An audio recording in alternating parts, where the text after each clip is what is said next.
Lakini ile timu iliachwa, walichangia pakubwa sana sisi kushinda uchaguzi ama kuibua uchaguzi. Walichangia pakubwa sana because of ignorance. Na ndio maana nimesema kitu ya tatu ambayo ilichangia sisi kushinda uchaguzi ama kuibiwa ni ignorance. Kwa sababu ile timu ambayo ilibaki pale, sisi tulikuwa tunapiga patrol. Tulikuwa tunaona iko mambo inaendelea kule ndani. Tunawaambia inaendelea hivi na hivi. Ukiwaambia wanasema utume video ama utume evidence. Sisi tunawaambia iko timu yetu ya security iko Chicago. Na wametuambia iko watu wanaingia huko ndani wako na masuti na mabunduki wanataka kuiba kura. Tukiambia kina Medho hivyo na kina Kagushia na kina hiyo group ya wabunge walikuwa wameachwa hapo, wanatuambia tutume evidence.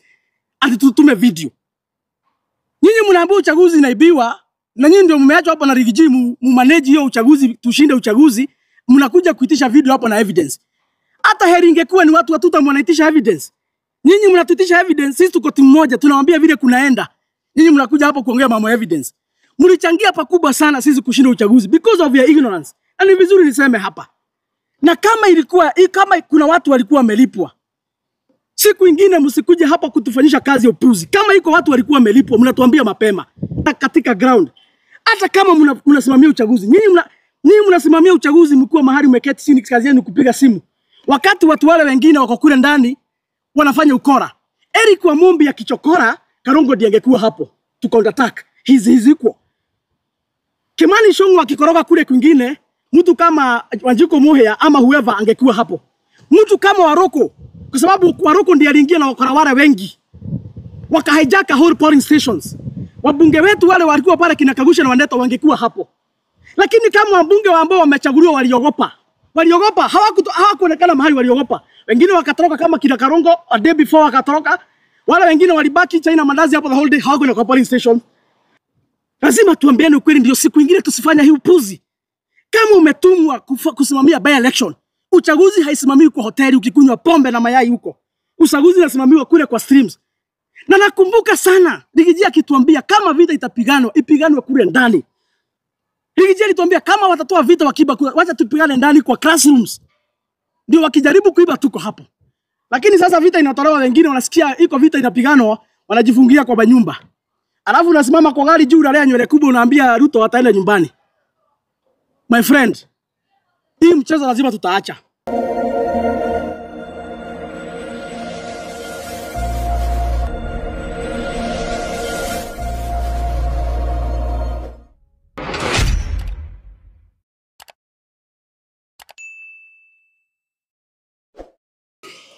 Yes, Wakenya hamjambo.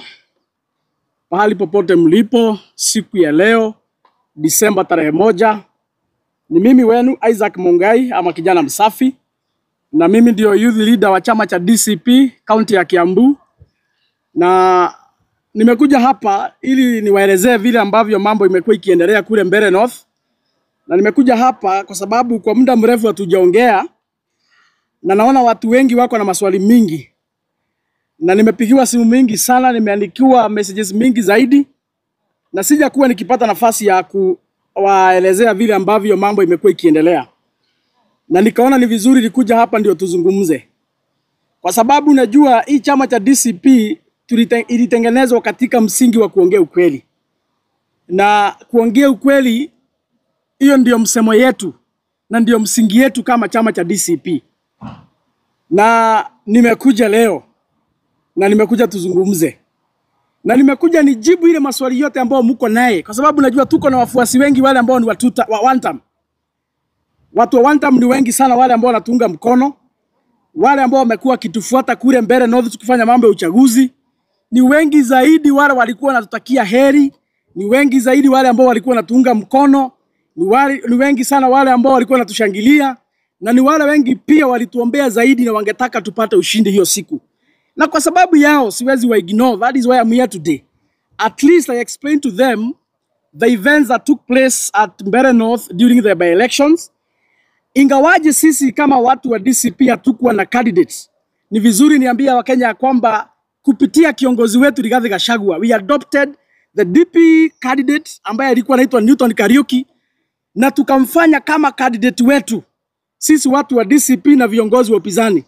Na ndio maana mliona Kalonzo pale, mkaona Eugene pale wakijaribu kutafutia na kupigia Karis Ngome kule, na baadaye Rigathi Gachagua pia yeye akakampu pale kama wiki mbili, na tukawa na yeye mimi nikiwemo pale wiki mbili, si kutoka pale Mbeere North, tukijaribu kuongea na watu wetu, tukijaribu kuwauzia sera za watu ambao ni wa mlingo wa upinzani, tukitafutia Karis kura. Na ndio maana tulikuwa pale. It is good to clarify ya kwamba we adopted Kariuki, Newton Kariuki as our candidate akiwa na chama cha DP, na tukaenda kumsaidia kwa sababu tumekubaliana ya kwamba sisi watu wa mrengo wa upinzani vita tutakuwa tukipigana sisi zote, tukishinda tunashinda sisi wote. And that is why we had gone there with a lot of good faith to assist and to help one of us. Na ingawaje hatukushinda, sababu nimekuja kuelezea kwa nini tulishindwa. Nataka nielezea mambo matatu ambayo ilifanyika pale, ndio Wakenya na wafuasi wetu wajue nini kiliendelea. Kwa sababu nimesema ya kwamba chama chetu cha DCP kimetengenezwa katika msingi wa kuongea ukweli. Na tusipoambia wafuasi wetu ukweli, hakuna biashara tunafanya. So ni lazima tunaambia wafuasi wetu ukweli. Wale ambao wanatunga mkono, wale ambao wanatuombea, wale ambao walikuwa wanatokea heri. Mambo matatu ilichangia sisi kushinda uchaguzi wa Mbeere North. Kitu ya kwanza ni kitu ambayo ilikuwa inaitwa voter bribery. Ni vizuri kabla nielezee voter bribery niseme ya kwamba mimi nilikuwa in charge. Nilikuwa nafanya patrol katika polling station zote in the whole constituency. Hiyo ndio ile kazi mimi nilikuwa nayo siku ya uchaguzi.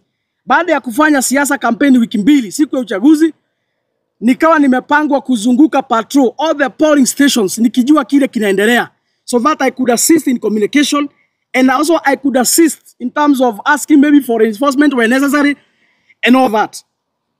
Nikiwa katika hiyo harakati ya kuzunguka polling stations, one of the things that I discovered early in the morning, around 8 in the morning, voter bribery was done at very high rate. Na watu wa two-term, ni vizuri niseme ya kwamba walikuwa wamejipanga usiku. Hawakulala, walizunguka kwa maboma wakipatia watu 5,000 na wakiwapatia chakula. Wakawapanga vile ambavyo watatokelezea mapema sana kupiga kura. Asubuhi kucha 6 in the morning, wakaingia katika vijiji, wakatoa wale watu walikuwa wamepatia pesa. Wakapanga agent wao na wakapanga mobilizers wao. Sasa mtu akienda kupigia wa Muthende kura, ulikuwa unaambiwa ukienda pale kwa class useme ya kwamba wewe hujui kuandika na hujui kusoma. Ndio ukifika pale, ukiingia ndani useme hujui kusoma na hujui kuandika, agent wa Muthende mwenye ako huko ndani wakiwa na PO watakuuliza unataka kuchagua nani. Unasema wa Muthende ndio wakusaidie kuchagua wa Muthende. Sababu ya kuambiwa aseme hajui kuandika ama kusoma, walikuwa wanataka ndio agent wa tuta mwenye kwa kule ndani akonfirm huyo mtu amechagua wa Muthende, ndivyo akitoka kule nje agent wao asigno wenye wako nje aende apatue balance. So walikuwa wanapiga kura, usiku wamepatiwa 5,000 wamepatiwa chakula. Asubuhi unaenda pale unasema wa Muthende, agent mwenye kwa ndani wa tuta mwana confirm, ndio ukitoka hapo ukienda kule nje unaenda unapatiwa balance ya 2,000. Na wakaifanya hivyo na jiambo ilikuwa ya juu zaidi. Na wakangangana kabisa. Na watu wa Mbeere North wachache wakaingia katika hiyo mtego ya voter bribery, kwa sababu pia pale watu wengi sana hawana civic education. Hii injili tulikuwa tunawaambia ya kukula pesa, lakini siku ya kupiga kura mpigie mtu anaitwa Karis. Hiyo injili haikuingia sawa. Waliangua katika mtego. Voter bribery, it was at very high rate. Hiyo ni kitu moja ambayo ilifanyika. Na nilipoingia pale ndani nikaongea na maaskari. Nikaambia mbona mnakubali hawa majamaa wanapatia wapiga kura pesa hapa? Na mnajua ni kinyume na sheria. Askari wakaniambia kwamba for as long as hiyo biashara inafanywa kule nje, sisi tunajua. Ile biashara inaendelea hapa ya voter bribery tunaielewa. Lakini for as long as it is not being done within the polling stations, inafanywa kule nje, sisi hatushughuliki kule nje venye mnafanya, hiyo ni biashara yenu huko. And that is how the policeman responded. So hawakushughulika kuvuruga ama kufukuza wale watu wa tuta walikuwa wanafanya voter bribery. When I observed that, katika ile timu yetu nikawaandikia nikawaambia vile ambavyo kunaendelea. Kitu ya pili ambayo ilifanyika, kwa sababu nimesema mambo tatu ilichangia tukashindwa. Voter bribery was one. Kitu ya pili, William Ruto na watu wake walikuwa wamejipanga mambo ya wizi hata kutoka siku ya kwanza tuenda hapo campaign. Na wakajipanga proper.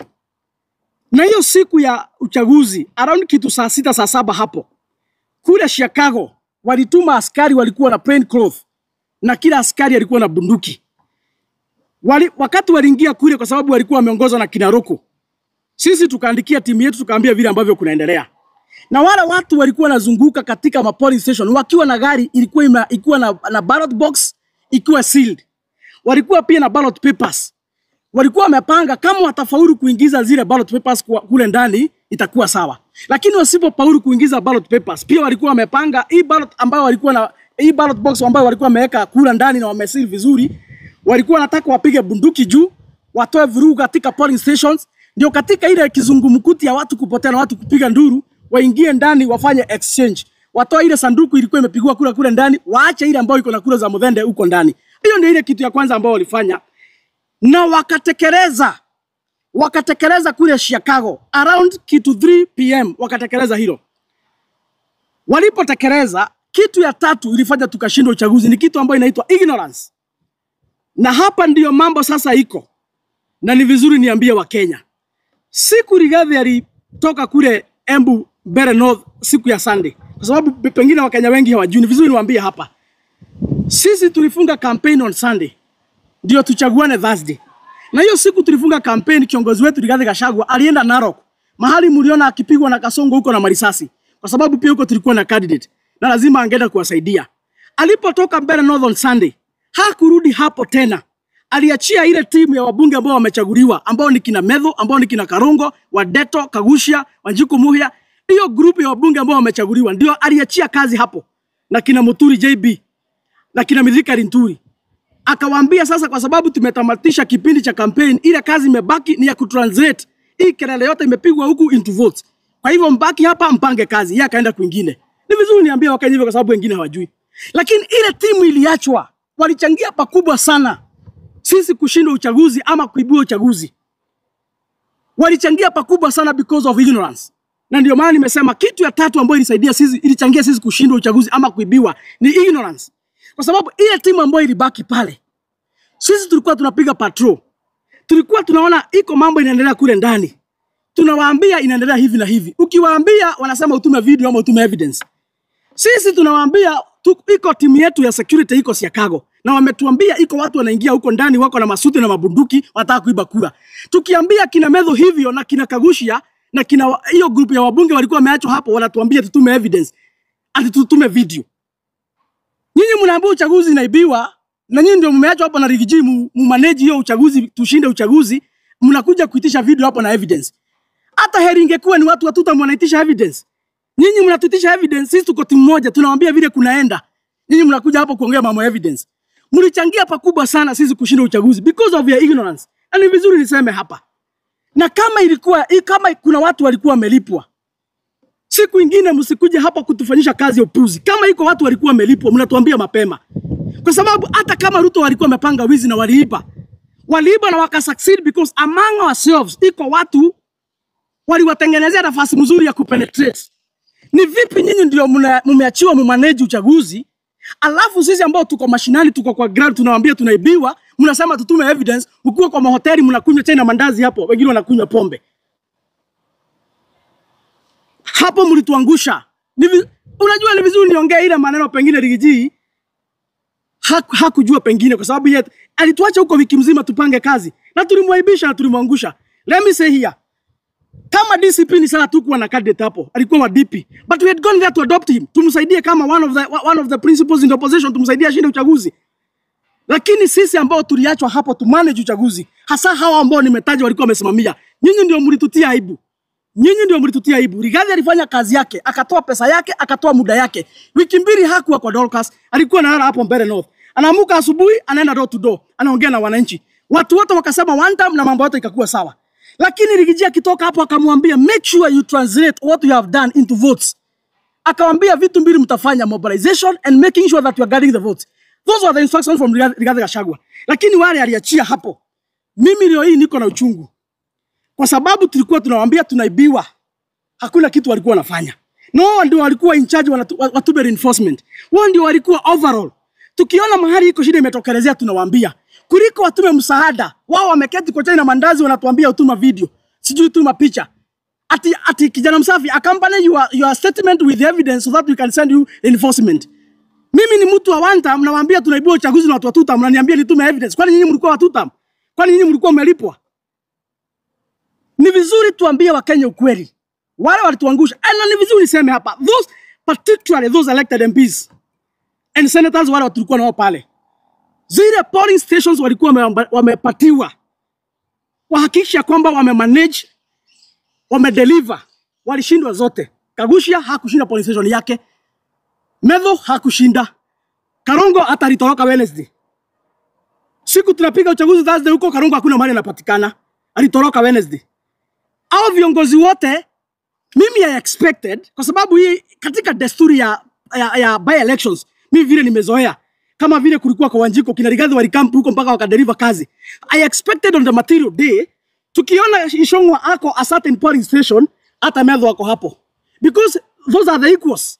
Tukiona Eric Wamombi ako a certain polling station na yeye Wandeto ako hapo, lakini wale wabunge ambao wamechaguliwa tulikuwa nao hakuna hata mmoja alikanyaga ground.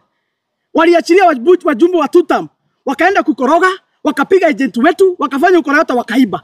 Waliiba wabunge wetu wenye wamechaguliwa wakiwa wapi? The only member of parliament who is sitting, who delivered his polling stations, both of them akapiga wa Muthende Square, was George Koimburi.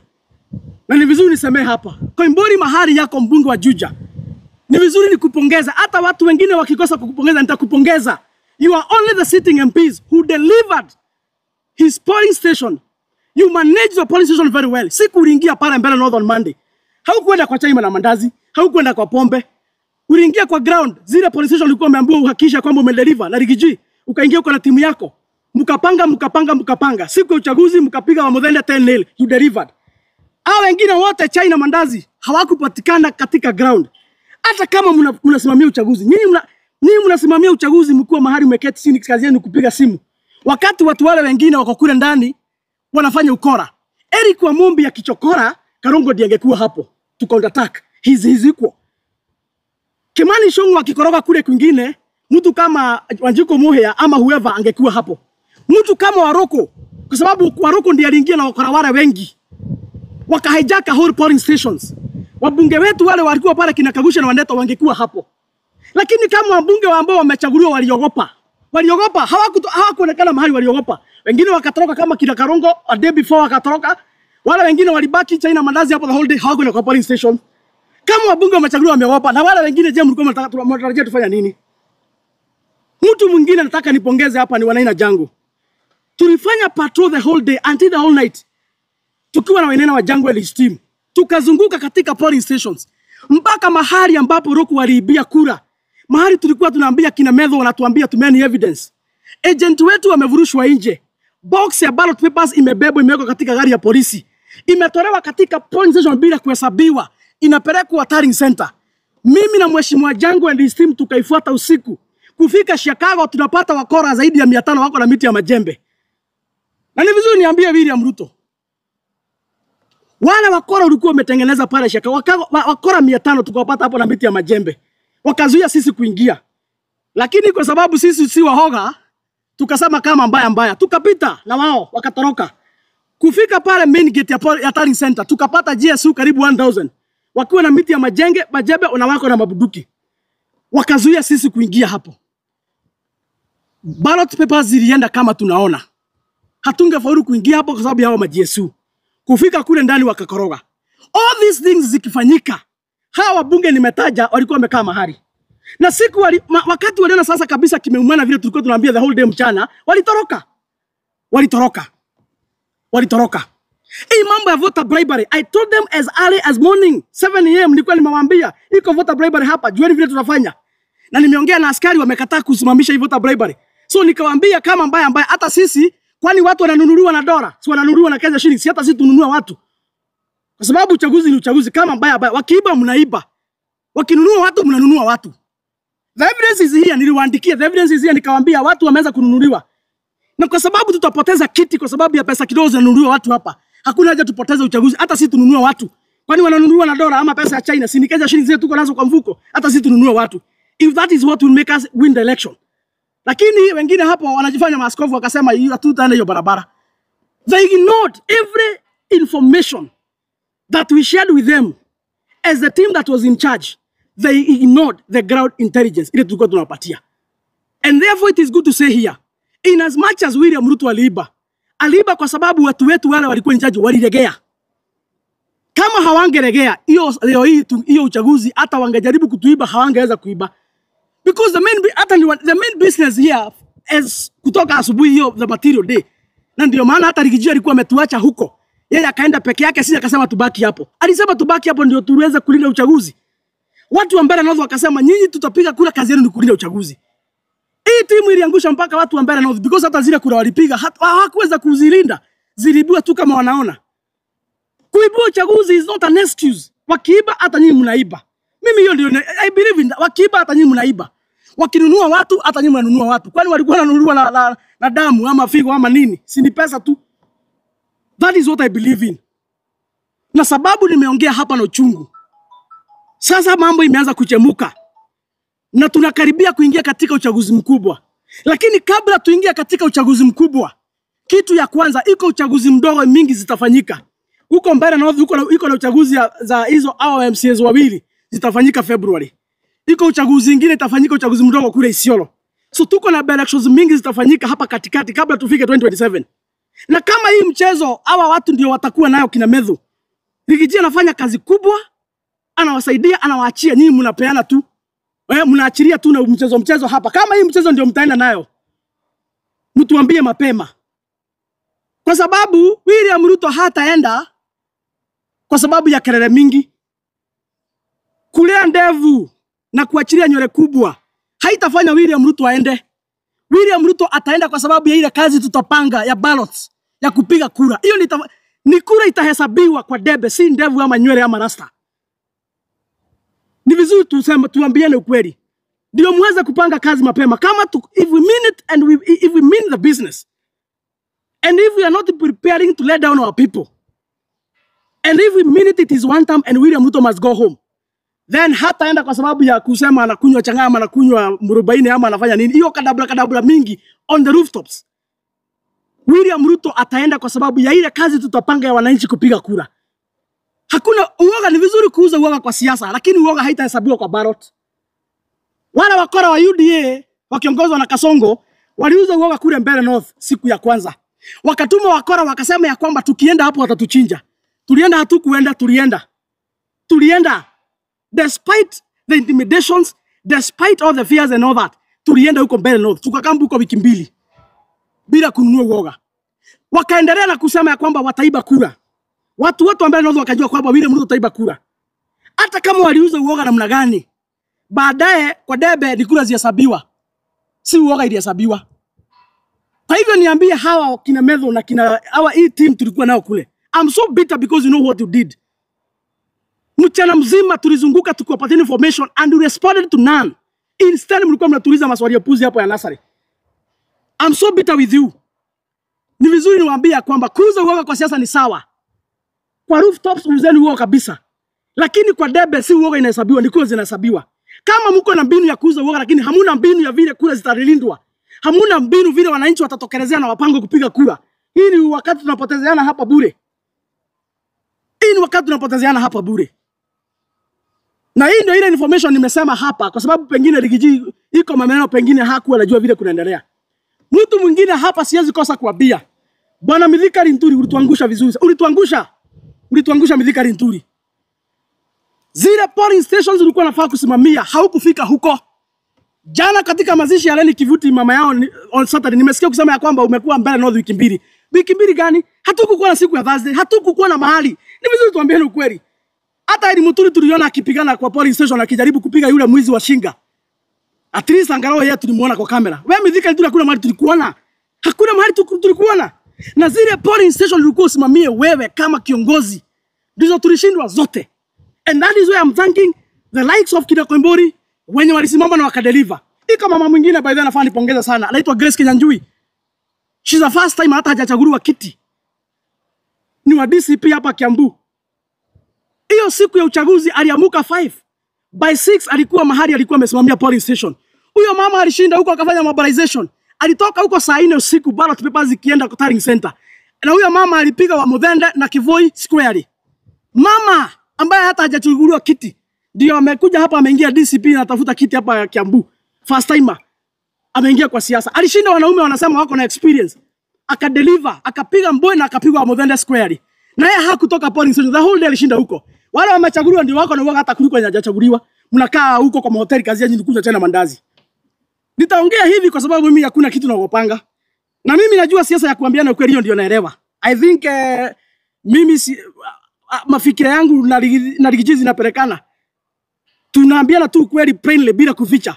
Ukweli kikuma wewe toroka. Lazima tuambiane ukweli ndio siku nyingine tusifanya hii upuzi.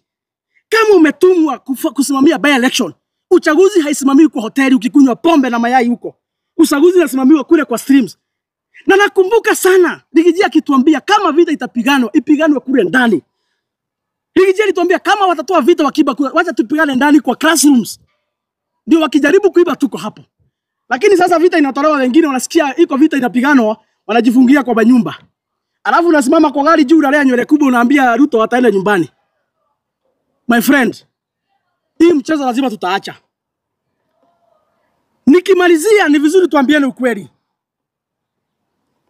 Watu wengi tuko na wao ni wale walikuwa kwa UDA, they are first timers. Ndio walichaguliwa mara ya kwanza 2022. Na mwenye aliwasaidia kuchaguliwa ni Rigathi Gachagua na William Ruto kupitia chama cha UDA.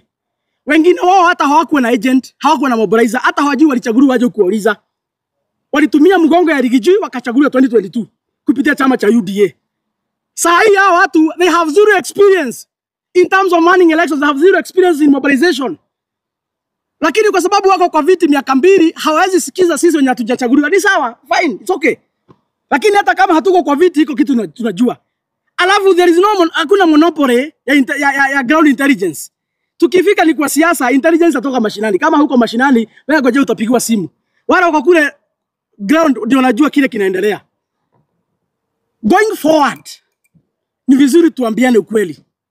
Going forward, ni vizuri tunaambiana ukweli. Ndio tusije hapa tukaangusha wananchi tena. So mimi nilikuwa nimekuja hapa niambie Wakenya wale ambao wanatufuata katika mlengo wa upinzani. Ndio tulibiwa. Lakini tulibiwa kwa sababu ya watu wengine wetu kuachilia. Tuseme tu tulibiwa. Tuseme wale ambao waliachilia tukaibiwa because of their ignorance. Ni vizuri kusema hivyo. Ndio siku nyingine watu waache upuzi na watu wakuwe serious kupanga kazi. Tuko na Wakenya milioni mingi sana wanatuamini bwana, wanatufuata. Na hatutapimwa umaarufu wa kisiasa na nguvu ya kusimama juu ya magari kutusiana. Hatutapimwa umaarufu ya kisiasa kwa sababu ya kuongea mingi na kutishia William Ruto na Kasongo and all that.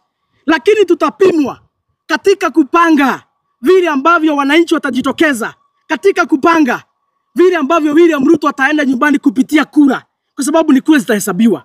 Baada ya kelele yote na ile mambo mengine yote, Rigathi Gachagua alituambia kura pale kwa debe ndio itaamua.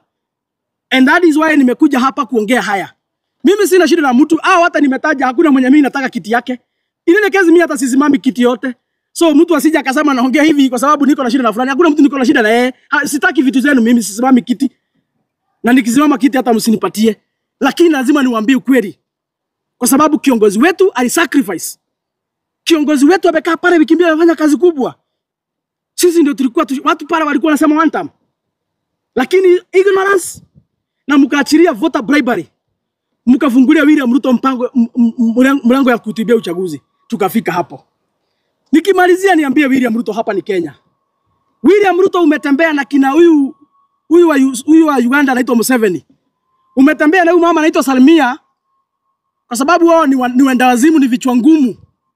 Wanaendesha Kenya zao, nchi zao ni kama boma zao. Sasa unafikiria hapa Kenya utakuja kufanya hivyo?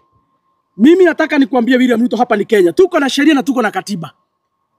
Na kama hautaheshimu wa Kenya, sisi ndio tulisema ya kwamba tunaheshimu katiba. Tukasema ya kwamba tutarudi manyumbani. Tutakupatia nafasi umalize miaka yako 5 ufanyie wananchi kazi. Tukasema hatutakutoa kinyume na sheria.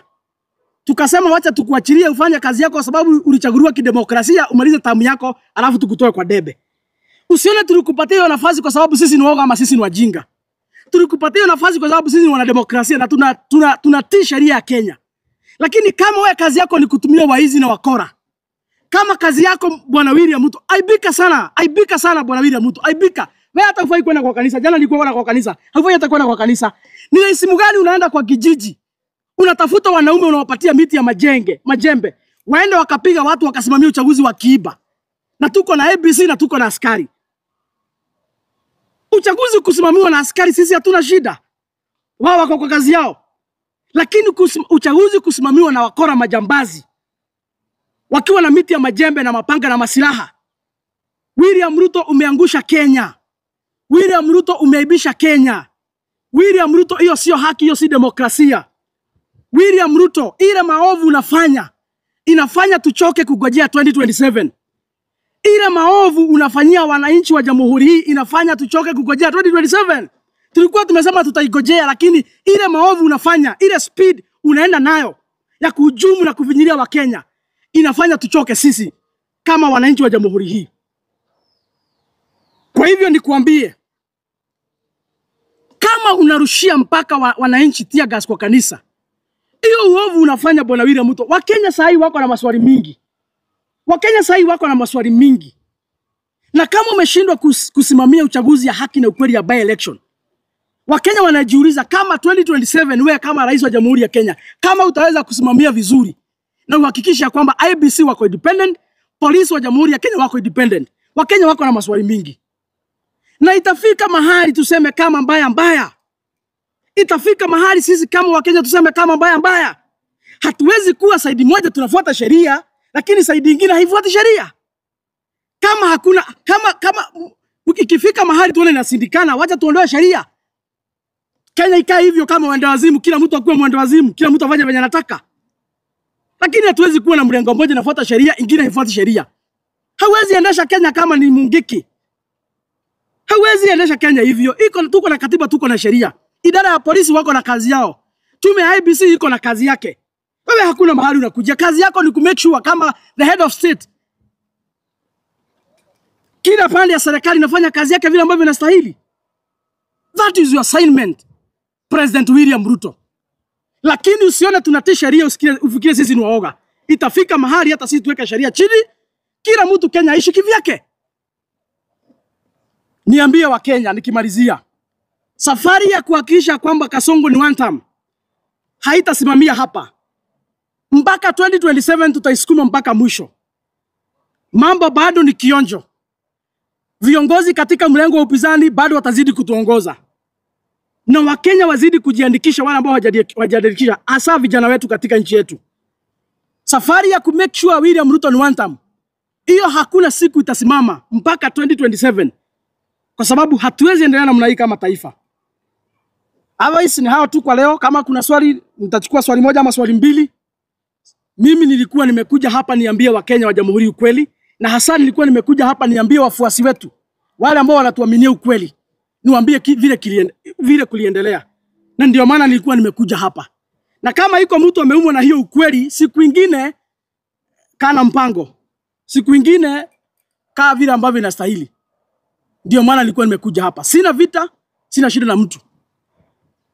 Ninaswali kwa Jana Msafi. Tukizungumza haswa kuhusiana na uchaguzi mdogo wa Mbeere North ulioweza kufanyika hivi.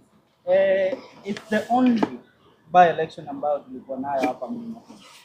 Na this by election, ndio by election, hata akizungumza kiongozi wenu wa DCP Rigathi Gachagua alituambia kwamba this is the litmus paper ya kuonekana ya kwamba yeye sasa atazidi kushikilia ushukani kama the kingpin wa Mlima Kenya. And right now he has lost. Tukienda huku kwingine, yes, tunakubali DCP ilishinda huku kwingine na DCP haikuwa na candidate. But for him, he did his best, but he still lost to Kithure Kindiki. So right now, how do you expect the reception is going to be moving forward towards 2027 for Rigathi Gachagua and William Ruto in the Mount Kenya region? Looking at it, William Ruto after kushinda these by-elections alianza kucelebrate wapi? Hapa Kiambu County, akaenda kucelebrate kule Nakuru. Na wale watu walimpokea. I tell you, si ati ni Wakalenjin ama ni Wajaluo walikuwepo huko Kiambu. Ni watu wa Mount Kenya. So how are we going to continue singing the one-term narrative yet tunaona mambo ni kama yanabadilika after this by-election? Ni vizuri sema ya kwamba mambo hayajabadilika. Na tulikuwa na by-elections mingi. Ingawaje Kenya mzima macho yote ilikuwa hapa Mbeere North. Ni vizuri sema ya kwamba tulikuwa na uchaguzi zilikuwa zinaendelea katika kaunti zingine. Kule Kajiado ilikuwa uchaguzi. Hapa Nairobi ilikuwa uchaguzi. Kule Narok ilikuwa uchaguzi. Kule Kilifi ilikuwa uchaguzi. Hapa Bungoma ilikuwa uchaguzi. Na isipokuwa hapa Mbeere North walichukua mapanga, waka exchange ballot boxes, wakafanya ukora, sisi tukiona. Kule kwingine hapa Kariobangi walijaribu ukora, lakini ile timu ilikuwa huko ilikuwa timu ya maana. Na nipongeza ile timu ilikuwa Kariobangi. Despite all the theft, thuggery, intimidations, hiyo upuzi yote, walifaulu na wakashinda uchaguzi ya Kariobangi. Kule Narok, mliona mpaka ilibidi Rigathi Gachagua afanye kampeni kama amevaa helmet. Bunduki zilikuwa zinalia kama kitu kingine. Mawe ilikuwa inauzwa kama risasi, lakini Rigathi Gachagua sababu na simu tokununua uoga, alikanyanga huko akasaidia, na hiyo timu ya Narok niwapongeze. Niwapongeze zaidi kwa sababu UDA walijaribu kununua kila mtu pale Narok, lakini hawakufaulu, tukashinda hapo kama DCP. Tuende kule Bungoma, mahali huyu speaker Wetangula analala nje hapo kwake. Ya? Unajua siku Wetangula alisimamia Rigiji akafukuzwa kule bungeni parliament wakati wa impeachment. Ya? Alifikiria Rigathi ameisha. Sasa huyo Rigathi wewe Wetangula nikwambie, huyo Rigathi ulisimamia akafukuzwa hapo bungeni wakati wa impeachment, mkasema ameisha. Chama hili ameanzisha juzi, hata haijazinduliwa rasmi, imeshinda kitu kwako nje mahali unalala. Mahali unalala, mahali umezalia watoto, hapo kwako nje. Chama cha DCP cha Rigathi kilishinda hapo. Vizuri tuseme hivyo. Huko Kilifi tulijaribu, tulikuja namba 2. Na huyo mtu wetu alikuwa amesukuma. Huko Malava walichukua mapanga wakachinja watu, wakapiga watu kama kitu kingine, hata nyinyi mliona. Walitumia wizi wa mabavu, wakafanya machafuko yote huko Malava kushinda. So tungeamini iko mahali William Ruto anaenda, kama hizi by election zote angeshinda uchaguzi. Una imagine sisi tunashinda broad based. Hapa Kariobangi Nairobi tumeshinda UDA na ODM wakiwa combined wote. Tunashinda broad based. Huyo mtu wanasema ni impeach, alishinda watu wako kwa serikali wako na visu, mapanga, pesa, askari, kila kitu. Aliwashinda. So tungeamini ya kwamba William Ruto ako na nguvu. Kama hizi by election zote angeshinda, na ashinde kwa njia ya usawa bila kutumia mabavu na wizi na ukora. Sasa tungeamini iko mahali anaenda, lakini kama ameshindwa na ametumia wakora wote dunia mzima, amehaya, ametumia maaskari wote GSU, bunduki zote na matia gas na IBC zote, ametumia kila kitu na alishindwa. Si unaona huyo mtu ni bure? Hakuna mahali William Ruto anaenda. So na hizi elections zimetupatia mwelekeo kwamba iko sisi kama jamii ya one term. Sisi kama jamii kwa sababu Kenya kabila ni 2. Iko kabila ya jamii ya one term, wale tunasimamia haki. Zimetuonyesha kwamba iko mahali tunaenda. Na ile kabila nyingine ya tutamoni wa majambazi, waizi, wakora, hakuna mahali wanaenda. Yes, mheshimiwa, na tumeona wakili Ndegwa Njiru after hiyo Mbeere North alisema kwamba wataenda kotini to dispute about that by election. Maybe kuna uwezekano hiyo election inaweza kuwa mbali na maybe irudiwe. Yes, wakienda kotini, hiyo ni kitu imefanyika. Sijuzi tuliona uchaguzi ya rais 2017 huko kotini ikikataliwa. IBC wakaamrishwa na Supreme Court ya kwamba uchaguzi irudiwe, haikuwa safi. So vile ambavyo wameenda kotini ni demokrasia na ni haki yao. Wamefanya jambo ambalo ni la maana, wacha waende kotini watafuta haki yao. So huenda yule judge akasikiza case katika je utaratibu na ya usawa, na akiona vizuri ya kwamba vile tunasema ni ukweli ilibiwa na iko makosa, ataamurisha watu ambao wanaorudia uchaguzi. So wale ambao wameenda kotini wamefanya jambo ambalo ni la maana zaidi. Na tuko nyuma yenu, endeni kotini. Argue your case professionally. Make sure you table the evidence and you convince the judges. Let the whole election be nullified. Wacha Mbeere North tukutane tena mara ya pili. Na tukikutana Mbeere North mara ya pili, hawa watu walikuwa wamesimamia huo uchaguzi hao nimetaja hapa, wasitumwe huko, tutumiwe timu nyingine. Tutumiwe ile timu ilikuwa Kariobangi North. Na Kariobangi, na tutumiwe ile timu ilikuwa Narok. Na tutumiwe ile timu ilikuwa Malava. Hao ndio niliona at least hao watu wanunui uoga. Kwa sababu mimi sitaki aibu, mnafanya kazi wiki 2 hapo, alafu watu wawili watu watatu hapo wanakuja kuachilia. Na tutachunguza kama iko watu William Ruto alikuwa amelipa hapo tushindwe. Tutachunguza hiyo. Tutachunguza kama iko watu William Ruto alikuwa amelipa wasaidi yetu tushindwe. Tutachunguza hiyo. Na ulikuwa hapo awali ulikuwa unaongea sana na mnasema kwamba UDA iliisha Mount Kenya. UDA iliisha. Iliisha aje na ilishinda? Kama haiku 2027 ni kama watashinda zaidi. Kama UDA haikuisha, mbona walikuwa wanaleta wakora na majembe huko? Wakora walikuwa nakufanya kama haikuisha. Juzi 2022 tukifanya uchaguzi hapa, UDA ilishinda uchaguzi bila wakora, bila wezi, bila vita na bila kuchinja watu, wakashinda viti. Saa hii ndio wajaribu kushinda kiti, wanaleta wakora, wanaleta waizi, wanapigana watu, wanapiga watu risasi na wanaiba. Hiyo ni ishara ya kwamba imeisha. Ya hiyo ni gani? Imeisha. Na ndio naambia, na ndio niliambia watu ambao siku nilikuwa hapo. William Ruto anabeba watu wa Mlima Kenya ujinga. Yeye amehamia ODM, ama hajahamia ODM. Yeye amehamia ODM. Na amehamia ODM baada yake kukojorea UDA. Alafu anakuja kuletea watu chama imekojolewa hapa, yeye amejipanga na ODM.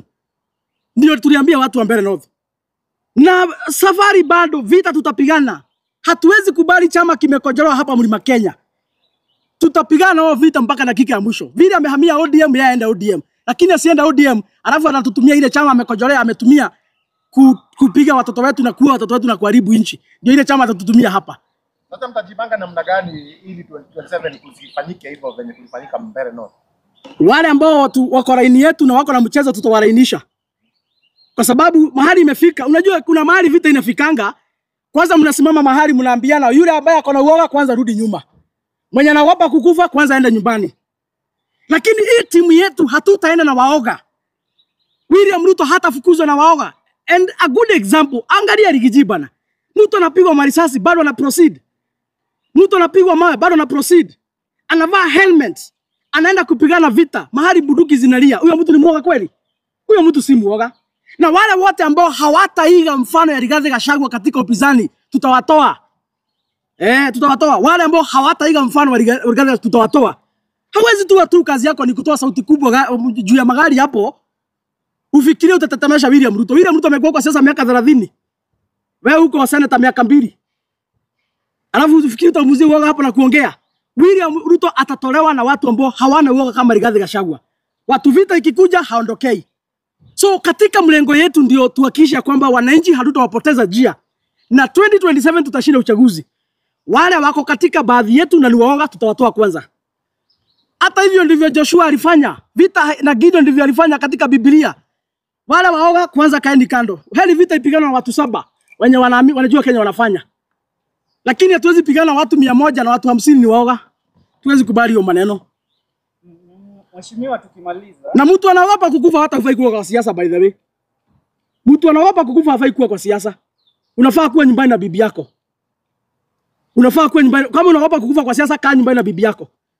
Na siwezi maliza hii press kabla sijapongeza Mkonji. Mkonji ni kijana hapo wa Manyata, mbunge hapa Manyata. Na huyo kijana katika ile timu Rigathi Gachagua alikuwa ameacha kule. Mkonji alisacrifice. Unajua ni aibu. Wale watu wengine wamechaguliwa hapo na Mkonji. Mkonji anaenda ground peke yake. Anapigwa marisasi, gari yake inapigwa marisasi wakifikiri hako hapo ndani wamuue. Mkonji ameteseka, amezunguka katika police station zote. Yeye peke yake alikuwa anapigwa peke yake. Wale wengine wamechaguliwa pamoja wakiwa wamekaa mahali wanakuja tena mandazi. Niambie watu wa Manyata mko na kijana ambaye ni shujaa. Mkonji ile kazi alifanya ni kazi ya kupongezwa zaidi. Huyo kijana si muoga. Alipambana na wao magaidi. Hata akiwa peke yake wakapiga gari yake marisasi. Wale wengine wamekaa mahali wanakuja tena mandazi. Tukiwaambia watoe gari zao twende vita, hawataki kuenda, hawataki gari ziende. Kura ziliibiwa kama hawataki gari ziende, hawataki kuenda. Mkonji ni mwanaume na kupongeza. Na hata kama hakuna mtu ataona ile kazi ulifanya Mkonji. I was there for 2 weeks. Mimi nakupongeza kama kijana msafi. Haukuangusha watu wa Mbeere North. You did your best. Kijana msafi, nina swali langu la mwisho. William Ruto kwa sasa tunaarifiwa, we have intelligence ya kwamba ameanza kujiandaa for a tour in the Mount Kenya region after the win in Kenya. Na swali lingine, somebody told me yesterday when we were having a political discussion that the people of Mount Kenya region did not hate William Ruto. They hated that William Ruto joined hands with Raila Amolo Odinga. Now that Raila Amolo Odinga is not in the picture, they are ready to take back William Ruto. What is your take on that? Again, sorry. Watu wa Mlima Kenya hawakuwa wanamchukia Rais William Ruto. Walichukia Rais William Ruto kwa muungano wake na Raila Amolo Odinga. Na sasa Raila Amolo Odinga ameondoka na amepata kuiaga dunia. Na sasa William Ruto amepanga tour yake ya kwenda Mlima Kenya. Watu wa Mlima Kenya tunaambiwa kwa sasa wapo tayari kumpokea kwa sababu Raila hayupo. Maoni yako ni yapi? Hakuna mtu alichukia William Ruto eti kwa sababu alisiarimiana na yule mzee ambaye aliaga juzi anaitwa Raila Amolo Odinga. William Ruto wa Kenya, ile vita iko baina ya Wakenya na William Ruto ilikuwa vita moja peke yake, uongozi mbaya. Hakuna mambo ati walisalimiana na Raila Amolo Odinga. Ile kitu ilifanya Wakenya wakachukia na kaanza kupinga uongozi wa William Ruto ni kwa sababu ya uongozi ambao ni mbaya.